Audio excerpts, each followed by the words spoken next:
Salutations tête de nage, je suis le chef et bienvenue dans Dragon Ball OG, l'émission entièrement consacrée à Dragon Ball et son univers. Le but de l'émission, comme tu le sais, c'est de parler de Dragon Ball, d'analyser ses messages, ses personnages, ses codes, son univers. Et apparemment vous kiffez plutôt bien d'ailleurs, parce que les deux premières émissions qui parlent de Yamcha et de Krillin ont beaucoup plu, hein, tout comme les éditos qui parlent de Gohan et de Vegeta, qui sont un peu en quelque sorte les prototypes de cette chronique, ouais. Et j'en suis très content parce que moi Dragon Ball c'est un sujet qui me passionne, mais il y a quand même quelques personnes qui dans quelques commentaires qui avouent que même s'ils aiment Dragon Ball, trouvent que je me prends un petit peu trop la tête dans mes analyses, parce qu'au fond Dragon Ball ça reste quand même un manga pour gamins, un manga simpliste, un manga manichéen à outrance, qui offre très peu de niveau de lecture, en tout cas pas autant qu'un One Piece ou qu'un Naruto, et qui en plus a été dessiné par un mangaka qui dessinait la plupart du temps que ce qui lui passait par la tête. Ouais, c'est pas faux. Alors cette vidéo n'a pour but de clasher personne, hein. Je m'en fous en fait. C'est juste un petit prétexte pour aborder une question que j'avais envie d'aborder. Dragon Ball est-il un manga simpliste? C'est vrai qu'on s'amuse souvent à résumer Dragon Ball comme ceci. Oui, alors Dragon Ball c'est des mecs bodybuildés avec des cheveux en pétard qui combattent des méchants de l'espace pour sauver la Terre. Voilà. Quelque part c'est pas faux, mais c'est un petit peu facile, parce que c'est facile de prendre n'importe quelle œuvre géniale et de la résumer en deux phrases qui la font passer pour dérisoire, voire complètement stupide. Pour pas dire complètement conne, ouais. Amusons-nous à faire un petit résumé de Death Note par exemple. Oui, alors Death Note c'est l'histoire d'un lycéen avec un cahier magique qui tue des méchants pour que le monde y soit gentil et pour que lui devienne le roi du monde après. Voilà. T'as vu, c'est facile. C'est sûr que résumé comme ça, n'importe quelle œuvre perd de son aura. Ouais. Dit comme ça, c'est sûr qu'on pourrait résumer Dragon Ball à une succession de combats débiles sans véritable intérêt ni enjeu, si ce n'est des power-up et des transformations à outrance qui au final ne racontent pas grand chose et dégoulinent de manichéisme gluant. Soit un manga un peu crétin pour gamins qui le sont tout autant et dont on ne comprendra jamais réellement le succès, et dont on ne comprend pas pourquoi des mecs s'emmerdent à essayer de faire des analyses sérieuses sur l'univers d'un truc co-signé. Bref, Dragon Ball, y a rien à en tirer. Et que ce soit simplement par goût ou par pure mauvaise foi qu'on trouve Dragon Ball cliché et gamin et simpliste, ça me choque pas plus que ça. Est-ce pour autant une vérité? Bon, t'es pas con à ce point-là, tu sais très bien que la réponse va être non, hein. Le plus intéressant là-dedans, ça va être de dire pourquoi je dis non. Ouais, pourquoi Dragon Ball n'est pas une œuvre simpliste? Eh bah pour répondre à cette question, faut en poser une autre. Qu'est-ce que c'est une œuvre simpliste? Et faut encore en poser une autre après pour répondre à cette question. Qu'est-ce que c'est une œuvre?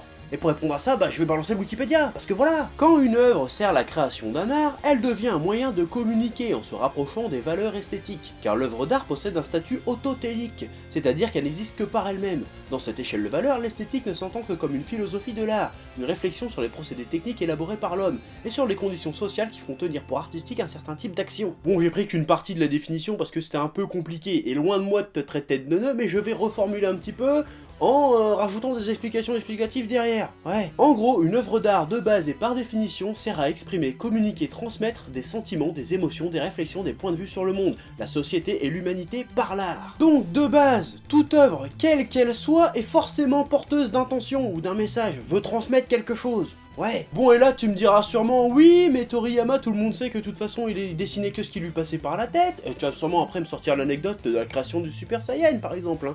Si le Super Saiyan il a les cheveux jaunes, apparemment ça serait parce que Toriyama et son assistant avaient la flemme d'ancrer les cheveux, hein, donc du coup il lui a fait les cheveux jaunes quand il se transforme. Voilà, c'est une petite anecdote, je sais pas si c'est vrai, mais que ce soit vrai ou pas, ça reste un argument total bullshit dans le contexte.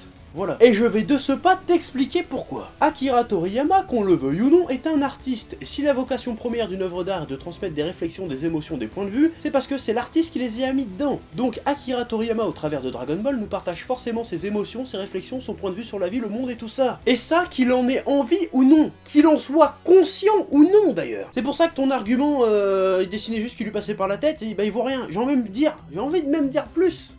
Si Dragon Ball a autant d'intérêt, c'est justement parce que Akira Toriyama dessinait justement ce qui lui passait par la tête. Et là, ça devient balèze. Ouais. Ce que je suis un peu en train de t'expliquer, en fait, c'est que, dans un sens, tout est art, en fait. Oui, même l'art contemporain complètement débile. Hein. Par contre, j'avais lu une histoire il y a pas si longtemps que ça. Il y a une meuf, son œuvre d'art, c'était qu'elle s'était mis à poil, et qu'elle s'était mis des ballons pleins de peinture dans la schneck, et qu'elle les avait lâchés sur des toiles en écartant les cuisses, comme ça, plop. Voilà, c'est complètement débile, mais ça reste une œuvre d'art qui est porteuse d'intention. Hein, sans doute l'intention de se foutre de la gueule du monde, mais quand même, ça reste de l'art. Ouais. À partir du moment où quelqu'un crée quelque chose, il devient un artiste. Bon, 9 fois sur 10, c'est un artiste de merde, mais un artiste quand même. Même les gamins qui gribouillent des choses infâmes sur des feuilles à 4 avec des stabilos, et ben d'une certaine manière, ils expriment des émotions, des points de vue sur le monde, leurs peurs, leurs doutes, leurs inquiétudes. Voilà, c'est pour ça d'ailleurs que quand un gamin va voir un pédopsychiatre, et ben l'une des premières choses qu'il lui demande c'est de faire un dessin, ou de construire des choses en Lego ou en pâte à modeler, parce que créer c'est s'exprimer quelque part. Alors oui, tu peux transmettre des choses simples, exprimer des choses simples, mais ce que j'essaye de t'expliquer c'est que Dragon Ball, que tu le trouves simpliste ou pas, c'est avant tout une œuvre d'art qui, que tu sois d'accord ou pas, transmet des choses. Et ce qu'il y a de cool, de magique avec l'art, c'est que non seulement il a du sens pour celui qui le crée, l'art, mais aussi pour ceux qui le consomment, l'art.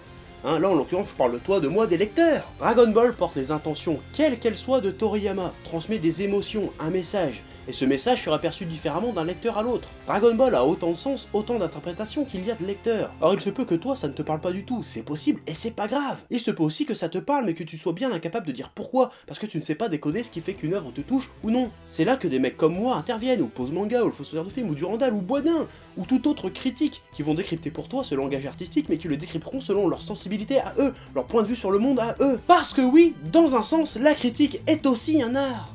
Ouais.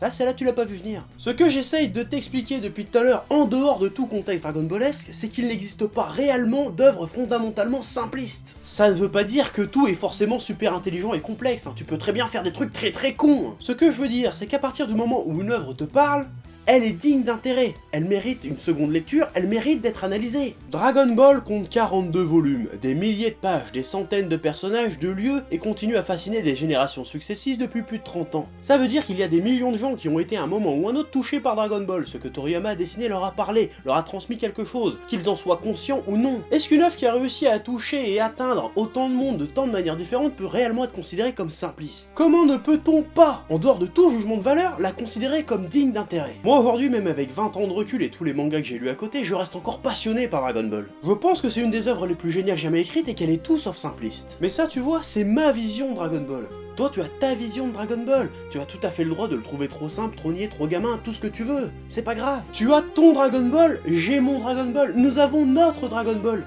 Dragon Ball est multiple, et c'est ça qui le rend unique. Dragon Ball, c'est la vie.